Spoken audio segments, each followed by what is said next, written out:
বার যখন কোন ব্যক্তি আল্লাহ তাআলা যখন কোন ব্যক্তিকে তার নিজের থেকে নিজেকে ভুলায় দিবেন, 3 নম্বর আলামত প্রকাশ পাবে এই লোকটার মধ্যে থেকে মানবতা নামক ইনসানিয়াত যে আছে এটা মরে যাবে। ও আর মানুষ থাকবে না। ওর সামনে যখন কোন ব্যক্তি বিপদে পড়ে যাবে নিজের স্বার্থ সিদ্ধির জন্য যে কাউকে বিপদে ফেলাইতে পড়া করবে না।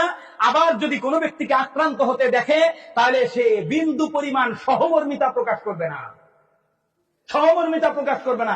এটা হলো 3 নম্বর আলামত। কোন ব্যক্তিকে আল্লাহ তাআলা তার নিজেকে ভুলে দিয়েছেন, এটা তখন বোঝা যাবে যখন মানুষের ব্যথায় সে ব্যথিত হবে না। আপনি আমাদের সমাজের দিকে একটু তাকায় দেখেন। এই যে ঢাকা যুদ্ধ বিমান বিধ্বস্ত হইল, আপনারা সবাই জানেন এই যুদ্ধ বিমান বিধ্বস্ত হইয়া শিশুদের উপরে যখন যুদ্ধ বিমানটা পড়লো, আরে মানুষগুলা যখন ছোট ছোট শিশুগুলা যখন পুড়ে গেছিল, ওই সময় এই স্কুলের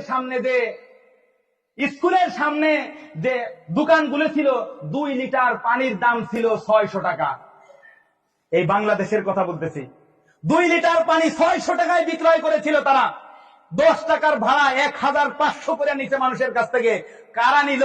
যেই লোকটা নিজে দেখলো যে আক্রান্ত হয়ে গেছে, আরে তার ভাইয়ের কাছ থেকে সে 30 টাকার পানি 600 টাকা নিতেছে, 60 টাকার পানি 600 টাকা নিয়ে নিল, 30 টাকার ভাড়া 1500 করে। খেয়াল করি, আল্লাহকে ভুলে যাওয়ার 1 নম্বর অর্থ হলো শরিয়াত ভুলে, তাওহীদকে অস্বীকার করা। 2 নম্বর শরিয়াতকে অস্বীকার করা। 3 নম্বর আল্লাহ তাআলার প্রদত্ত নিয়ামতগুলোকে ভুলে যাওয়া।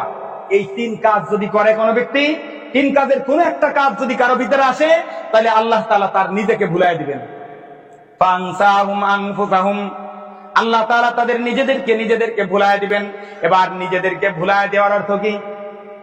নিজেদেরকে ভুলায় দেওয়ার 1 নম্বর অর্থ হলো আল্লাহ তাআলা দুনিয়ার মধ্যে তাকে কোন কারণে প্রেরণ করেছেন, ওই প্রেরিত হওয়ার উদ্দেশ্য তার আর মনে থাকবে না। এই জন্য সে সব ক্ষেত্রে দুনিয়াটাকেই প্রাধান্য দিবে, আখিরাত নিয়ে ফিকির তার মধ্যে আর থাকবে না। সে সব সময় সব জায়গা থেকে দুনিয়া চাবে। আর আল্লাহর রাসূল বলেছেন, হুব্বুদ দুনিয়া রাসু কুল্লি খতিআ, দুনিয়ার মুহাব্বত সব গুনার মূল হলো দুনিয়ার মুহাব্বত। দুনিয়ার মুহাব্বত কি? সব গুনার মূল। আপনি দেখেন না আমাদের অফিস আদালতে যে সকল লোকগুলা চুরি চামারি করতেছে, ফাইল আটকায় টাকা মেরে দিতেছে, এগুলার কারণ কি? ওর কিছু উপরি কামাই দরকার। উপরি কি দুনিয়ার কামাই না আখিরাতি কামাই? কন্যাকে কিসের কামাই? দুনিয়ার কামাই। তাই বাংলাদেশ না, সারা পৃথিবীতে যত জায়গা ফাইল আটকানোর মতো জঘন্য কাজ হইতেছে, এর মুখ্য উদ্দেশ্য দুনিয়া কামাই করা। আরে বাস স্ট্যান্ড থেকে শুরু করে নিয়ে একেবারে মন্ত্রণালয়ের সামনের রোড পর্যন্ত যত জায়গা চাঁদাবাজি হইতেছে, সব চাঁদাবাজির একমাত্র উদ্দেশ্য হলো দুনিয়ার মধ্যে কিছু উপরি কামাই করা। কথা কোন ঠিক না বেঠিক? আরে মেম্বার থেকে নিয়ে একেবারে রাষ্ট্রপ্রধান পর্যন্ত যত রাষ্ট্রীয় সম্পদ গুলা চুরি করা, নিজের কুক্ষিগত কইরা নিজের ব্যাংক ব্যালেন্স বাড়াইতেছে, সব চুরির পিছনে একমাত্র কারণ হলো দুনিয়ার মুহাব্বত।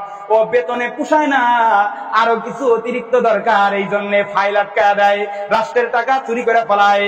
আরে রডের জায়গা বাঁশের ব্যবহার করে দেয়, সিমেন্টের পরিমাণ কমায় দেয়, রাস্তার 6 আঙ্গুলের ঢালাইয়ের জায়গা 2 আঙ্গুল দিয়া আর 4 আঙ্গুল নিজের পকেটে ঢুকায়া দেয়। এ সবগুলার মূল উদ্দেশ্য আর কিছু নাই, একটাই, সেটা হলো দুনিয়ার ভালোবাসা, দুনিয়ার মুহাব্বত। অথচ দুনিয়ার ক্ষণস্থায়ী, দুনিয়ার স্থায়িত্ব কতটুকু? হ্যাঁ, আল্লাহ তাআলা বলেন, মিন ক্বাবলি আইয়াতি আহাদাকুমুল মাউত ফায়াকুলা রাব্বি লাউলা আখখারতানি ইলা আজালিন করিব ফাসাদ্দাকা ওয়া কুম মিনাস সালিহিন।